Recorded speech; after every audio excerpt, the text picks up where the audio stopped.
कधी कोणीतरी नेहमी बोलतं, हसतं आणि सगळ्यांना आनंद देतं आणि अचानक एक दिवस शांत होतं. तेव्हा त्याच्या हसऱ्या चेहऱ्यामागे किती वादळं दडलेली असतात, हे कुणी बघत नाही. सकाळी सौम्या ऑफिसला निघते. सौम्या ही 28 वर्षांची, हसरी, मनमोकळी मुलगी. ऑफिसमध्ये तिचा मूड सगळ्यांचा मूड सुधारायचा. "अरे चल ना, कॉफी घेऊ, डोकं फ्रेश होईल." तू असतेस म्हणून ऑफिस जिवंत वाटतं गं. मित्र-मैत्रिणी तिचं कौतुक करायची. ती प्रत्येक गोष्टीत आनंद शोधायची. पण कुणालाच माहिती नव्हतं, ती किती वेळा रात्री उशीवर रडत झोपायची.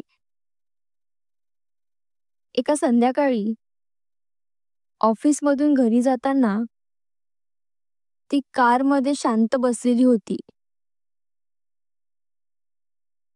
नेहमी गाणं लावणारी ती आज फक्त रस्ता बघत होती.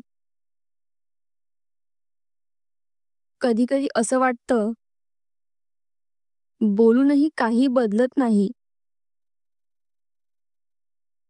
ती स्वतःशी म्हणाली. ती अनेकदा तिचं मन लोकांसमोर मांडायची. कामाचं प्रेशर, नात्यांमधला गैरसमज, एकटेपण. पण लोक म्हणायची, अगं एवढं सिरियस घेऊ नको, जरा पॉझिटिव्ह राहा ना. त्या दिवसानंतर ती हळूहळू शांत झाली. ऑफिसमध्ये आता ती कमी बोलायची. कधी कोणी विचारलं की, सौम्या काय झालं ग? ती फक्त हसून म्हणायची, काही नाही रे, फक्त थकल्यासारखं वाटतं. पण तिचं हसू आता खोटं झालं होतं.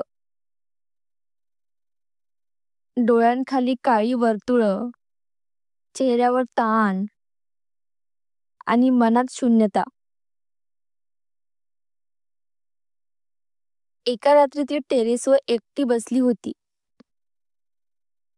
वारा वाहत होता, पण तिच्या डोळ्यातलं वादळ शांत नव्हतं. मी सगळ्यांना समजून घेतलंय, पण मला कोणी समजलं का? मी सगळ्यांना दिलं, पण माझं कोणीतरी विचारलं का?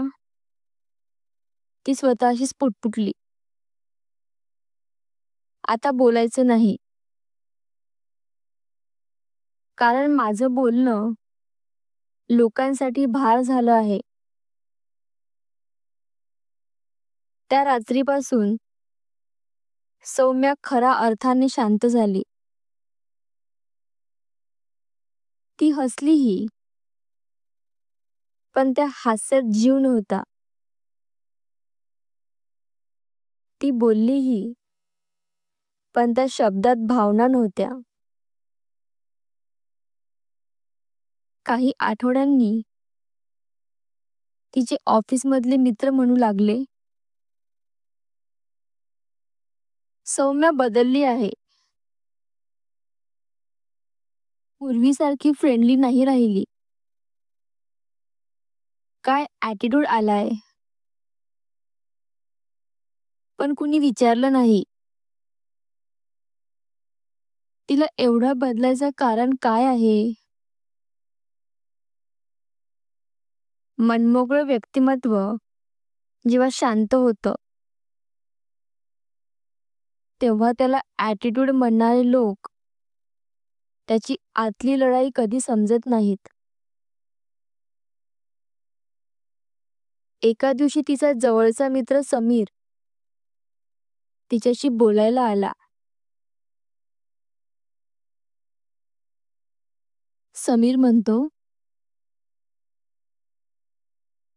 सौम्या, तू आधीसारखी नाही दिसत ग. काही प्रॉब्लेम आहे का? सौम्या मात्र हळू आवाजात म्हणते, नाही रे, फक्त आता बोलायची सवयच राहिली नाही.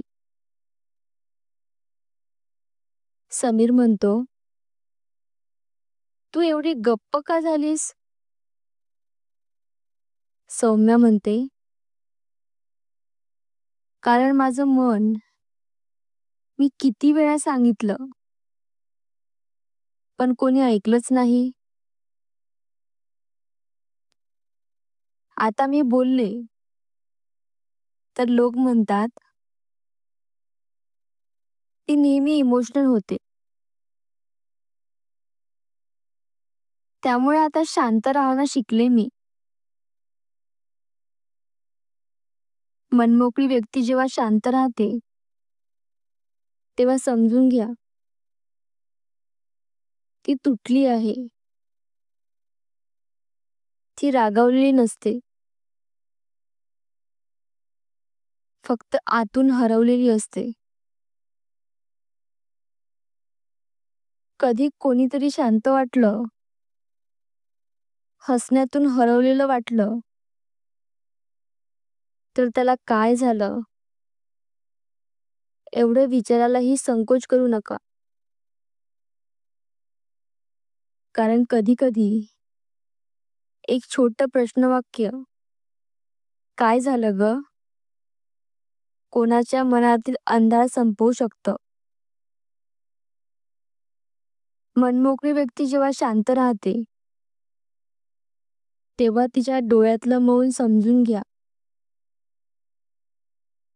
कारण काही गोष्टी शब्दांनी नाही, तर शांततेने सांगितल्या जातात.